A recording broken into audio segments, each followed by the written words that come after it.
what about that test match down in Melbourne? 2 days, staggering win for England. They ended an 18-match winless streak in Australia, avoided an Ashes clean sweep in what was, I suppose, a quite absurd situation. Let's speak to the UK editor of ESPNCricinfo, Andrew Miller.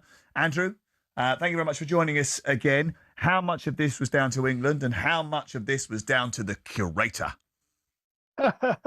Oh, Sam, yeah. The Curator's been hung, drawn, and quartered for this one. He's been paraded on the courtroom steps. He's scapegoated. It's absolutely extraordinary, isn't it? You think of all the chat that Australia have about England banging on about moral victories. I was reading the Barney Roney in the Guardian made the very persuasive case that this is a case of an immoral victory. England have won a test they shouldn't possibly have won because obviously it was nothing to do with any skill on anyone's part. It was all to do with 11 millimeters of grass. So it's all nonsense, isn't it?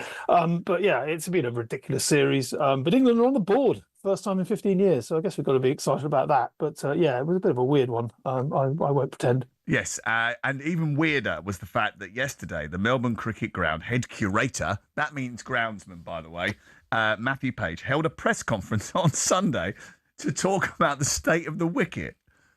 I was in a state of shock after the first day to see everything that happened and 20 wickets in a day. I've never been involved in a test match like it, and hopefully never involved in a test match like it again.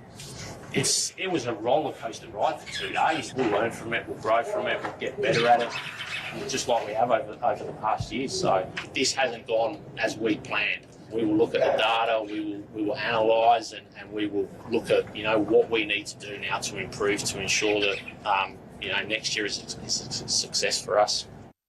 Yeah, I mean, amazingly, Andrew, this was a press conference that was much touted after the end of the test match, and yet no one bothered to set him up a proper microphone or any sort of equipment so you could actually hear what he had to say with any real clarity.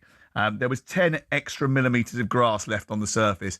I mean, we could sit here explaining it all day, but the most important thing is that Cricket Australia have lost out on around about £5 million in terms of revenue. So what does that mean? Because if this happens every time, it's actually not very good for Test cricket, is it? Well, it really isn't. I mean, there's an awful lot about the Ashes that has become very much about the money. I mean, I think a lot of the issue that came out of the last tour, remember, happened in COVID. It was like, should it go ahead? Shouldn't it go ahead? I think realistically, during COVID, they probably should have thought, we better not play this series right now. It would be unbecoming. But they played it because of the money. There is an acceptance that the England, Australia and India, basically the three teams that make money in world cricket. And therefore, you've got to cash in when those teams play each other. And for this test to have gone 2 days, just like the Perth test, and obviously the Melbourne is a bigger spectacle, bigger ground, bigger eyeballs, and bigger loss. And so, after what is meant to have been 20 days of the series, we've had 13. It's absolutely extraordinary. The losses left, right, and centre. And you can blame it on 10 millimetres of grass if you like. A lot of it comes down to the fact that batting techniques, or certainly stickability among modern day Test cricketers, is not what it used to be.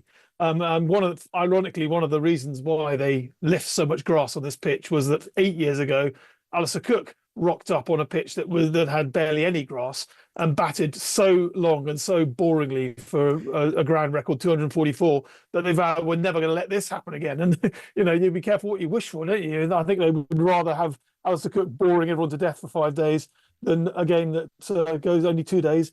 And as you say, 10 million US or Australian dollars or whatever it is it's up the creek all of a sudden. It's a bit of a shocker. Or down the Swanee, as they might say. Yeah. Well, no doubt the England players will be making the most of the extra downtime. They seem to have been quite good at that during this tour. How much does this win... Which is rich coming from you, to be fair. How much does this win ease the pressure on the management? Because it's interesting to note that Joe Root has come out and said that it will be silly to make changes now following this Ashes defeat. Obviously, Ben Stokes, Brendan McCullum and Rob Key in particular have come in for a bit of scrutiny. Yeah, I think it's important.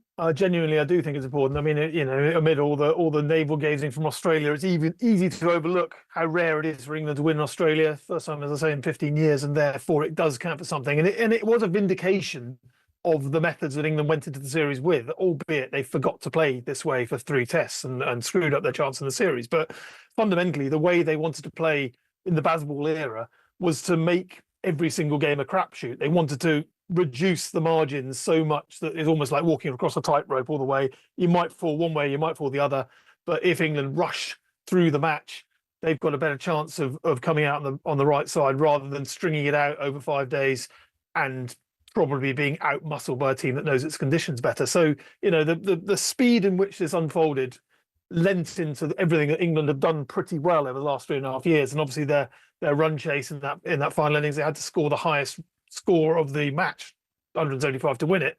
But because they had a figure in mind, they knew what they were aiming for, they were able to trust their instincts rather better than they had done previously in the series when they were a little bit caught between should we be defensive, should we be aggressive. They knew, right, that's our figure, we're going for it, we're going to get there as quickly as possible. So, yeah, it was a vindication to a degree of the way England set themselves up for the series. The trouble is, as we've said all along, it's come too late. And so, you know, there's been a lot of talk about it. It's a death of Bazball. I personally think it is.